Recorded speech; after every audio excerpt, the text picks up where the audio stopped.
Welcome to Islamic kitchen. இந்த இதில் பார்த்தீங்கன்னா இஸ்லாமியர் அவங்களோட இதில் வந்து ஒரு ஸ்பெஷலான ஸ்வீட் டிஷ் இது. ஸோ இது பேர் பலாப்பழ பால் விளங்கா. இதுதான் இந்த டிஷ்ஷோட பேர். இந்த ரெசிபி வந்து இப்படி தான் செய்யணும், அதே மாதிரி ப்ரொசீஜர் இப்படி தான் அப்படின்னு எல்லாம் சொல்கிறதுக்கு ஃபாத்திமாக்கா ரெடியாக இருக்காங்க.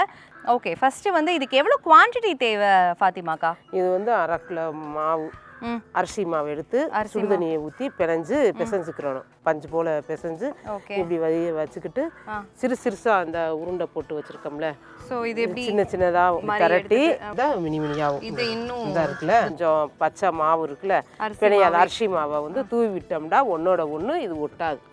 தேங்காய் பால், இது வந்து ஃபஸ்ட்டு பாலை எடுத்து துண்டாக வச்சுக்கிறோன்னு, இது வந்து செகண்ட் பால் இதில் ஊற்றிடணும். இது வந்து இறக்க போகும்போது இது ஊற்றணும்.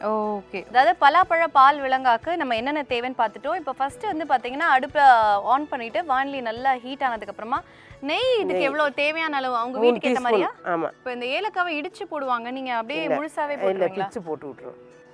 ஸோ பலாப்பழ பால் விளங்கா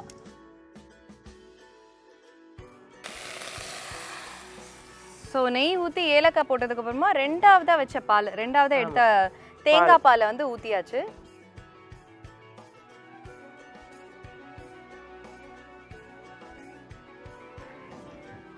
ஸோ இது வந்து ஸ்ட்ரைட்டாவா இதுவும் துண்டு துண்டா?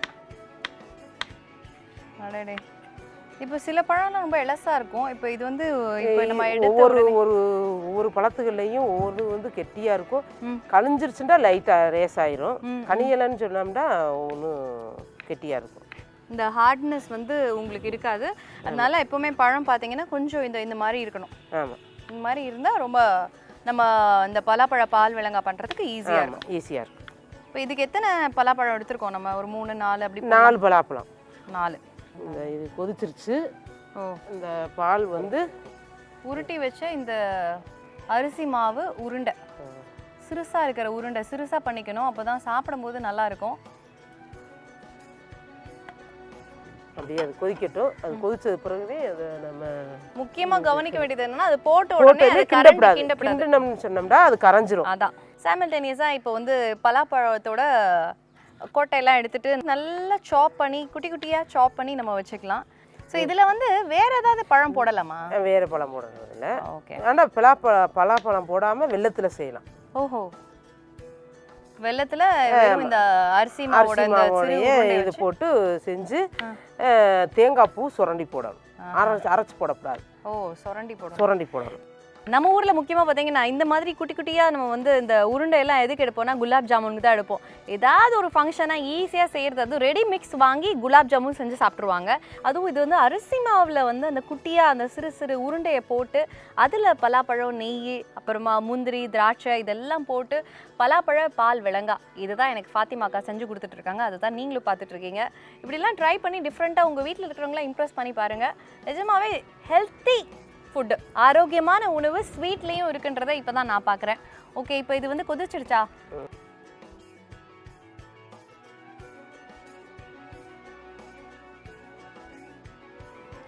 ஸோ இப்போ இது வந்து சும்மா ஒரு கப்பானா இதுக்கு நல்ல ஸ்வீட் வேணும்ன்றது நம்ம இனிப்பு எவ்வளவு தேவையோ அதுக்கப்புறம் நம்ம போடுவோம்.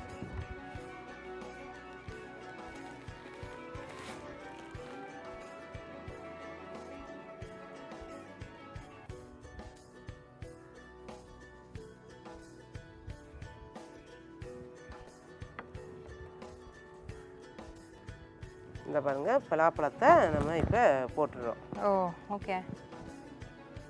அதுக்கப்புறம் அது நல்லா கொதி வந்தபோது உங்களுக்கு இந்த கட் பண்ணி வச்சுருக்கிற அந்த சின்ன சின்ன அரிசி மாவு உருண்டையெல்லாம் போட்டுட்டு நல்லா வெந்தது பிறகு கொஞ்சம் நல்லா வெந்துடும். இது முதல்ல வெந்த மாவு வாசி நல்லா வெந்துடும் 2 கொதியில். இது வந்து அப்படியே இந்த பலாப்பழத்தை போட்டு ஒரு கொதி கொதிச்சவும் இந்த பால் இருக்குல்ல, ஆமாம், இந்த பால் கொஞ்சம் ஊற்றிக்கலாம். இது வந்து முதல் பால். ஆமாம், தலைப்பால்.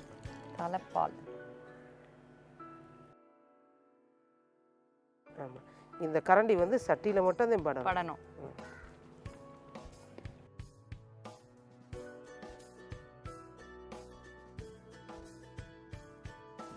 ஸோ இப்போ வந்து நம்ம இது வறுத்துக்கிறோம். இனி தாளித்து நெய்யில் வறுத்து அதில் போட்டோம்னா இந்த தலையில் கொட்ட வேண்டியதான்.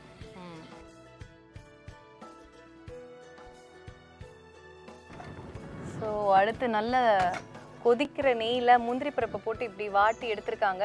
ஓகே, ஏன்னா தேங்காய் பாலில் எவ்வளோக்கு எவ்வளோ வந்து நீங்கள் நெய் சேர்த்தாலுமே அதை வந்து ரெண்டும் அப்சர்வ் பண்ணிடும். அதனால அதுதான் பசும்பாலுக்கும் தேங்காய் பாலுக்கும் இருக்கிற வித்தியாசம் இல்லை.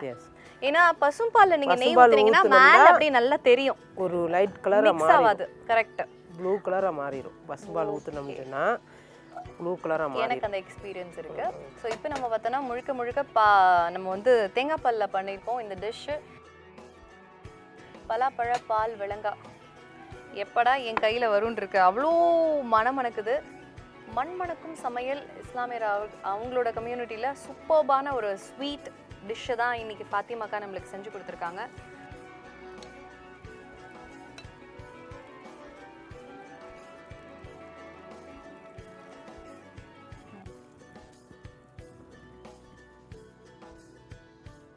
பலாப்பழ பால் விளங்கா.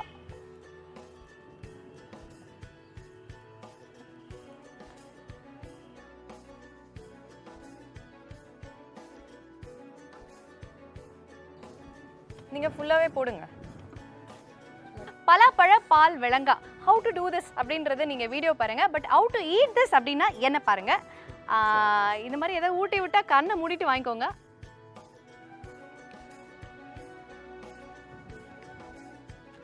ஃபென்டாஸ்டிக்கா, சூப்பர்.